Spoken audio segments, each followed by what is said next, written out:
Okay, we've got one last problem we'd like to discuss in section 2.7, and this one seems like it's an unnecessarily complicated word problem about how many ounces of pure silver, which looks like, if you read this, as a mixture problem in a way. It says how many ounces of pure silver that costs $11 per ounce should be mixed with 60 ounces of a silver alloy that costs $8 per ounce to make an alloy that costs somewhere between $9 and $10 per ounce. Well, we need a model to help us out with this one. And the way I'm looking at this, it's telling us how many ounces of silver or silver alloy we have or we want, and the cost per ounce. Well, it is the case if you take the amount, let me get my pen working here. If you take an amount in ounces and you multiply it by cost per ounce, what you're going to get is you're going to get the total cost.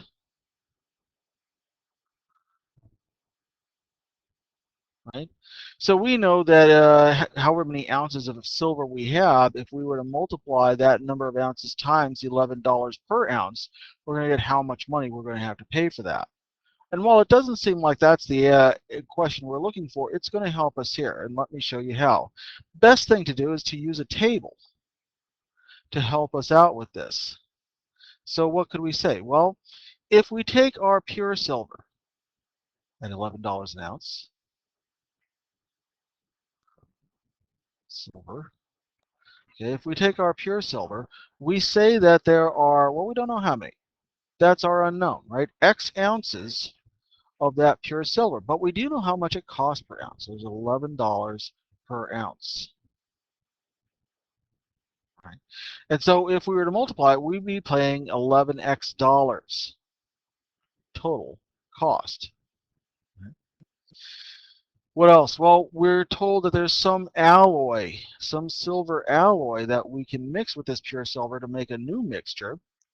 And we know that we're told to use 60 ounces of this silver alloy.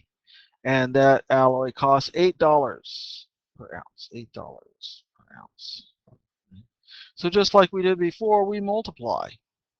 And we're going to get a total cost. Well, 60 times 8, I'll do the multiplication out here. 60 times 8, if you remember 0 times 8, that's 0. 6 times 8 is 48, so it's 480.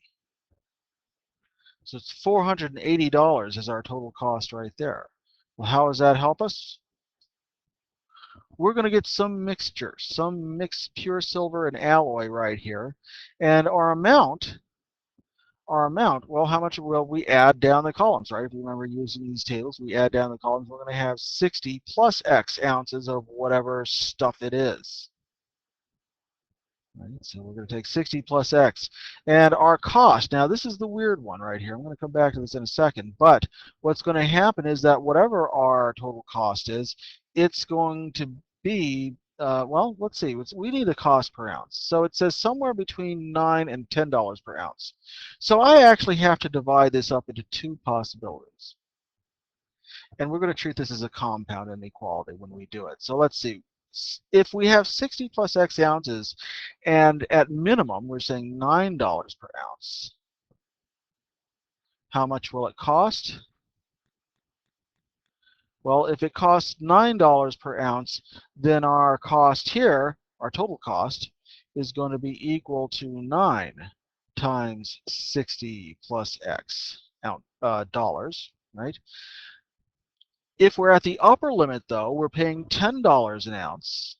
Right? We're gonna have this gold that's cost $10 an ounce, and so its total cost will be 10 times 60 plus X ounces. All right, so this is our number of dollars right here. This is our cost. This is our cost. And we could consider this cost here, pardon me, I'm not writing a very good dollar symbol right there, but work with me, as sort of a lower limit cost, right? And our upper limit cost. And the reason why this is very important to us is that, well, we're going to get a sum right here, just like we did before. And we're going to add these costs, right? Because the total cost of our pure silver plus the cost of our alloy will equal the total cost of our mixture. So what we're going to do is we're going to set up a compound inequality. And we're going to say that, well, at the lower end, it must be the case that if we take 11 times x dollars and add $480, we're going to have a total cost of 9 times 60 plus x ounces. But we want our mixture to be more than that, right? So we're going to get rid of the equal sign right here, and we're going to replace it. We're going to replace it with a greater than. So 11x plus 480 must be greater than 9 times 60 plus x, right? Because this is going to be our minimum level. At our upper level, that total cost of 11x plus 480 must be less than $10 an ounce times 60 plus x ounces, right? So now, well, how do we join this? This is a compound inequality. We want prices that fall in between these two, so we're actually going to apply the compound word and to say that, well, it must be very exclusive. It must be somewhere between these amounts. Let's see what happens when we work these two out individually. We're going to take 11x plus 480.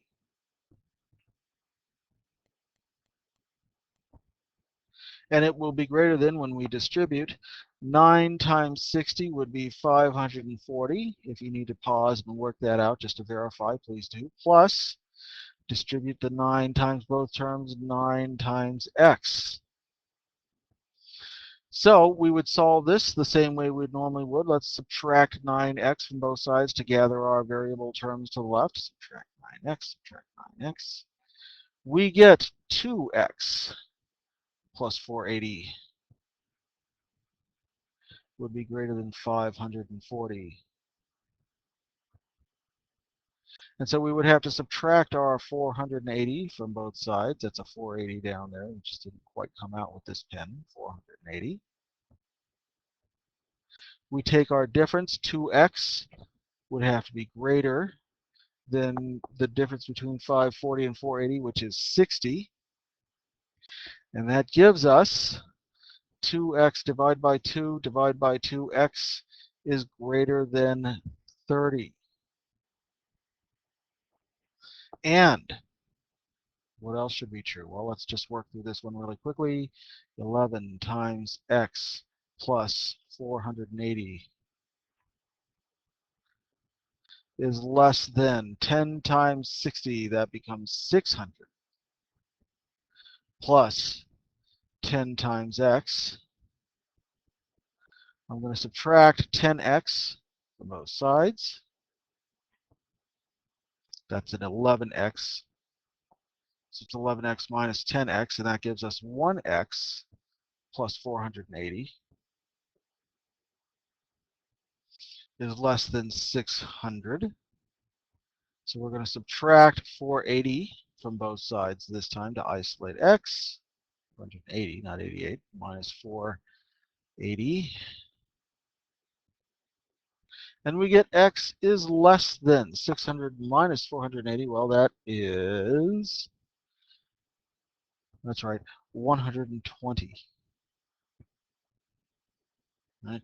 120. So our answer right here must be anything that's greater than 30 and less than 120. And x was the number of ounces in pure silver, so we're going to say in our answer right here that we must use between 30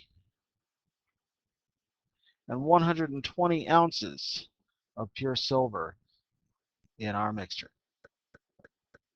Good luck with your homework. See you in class.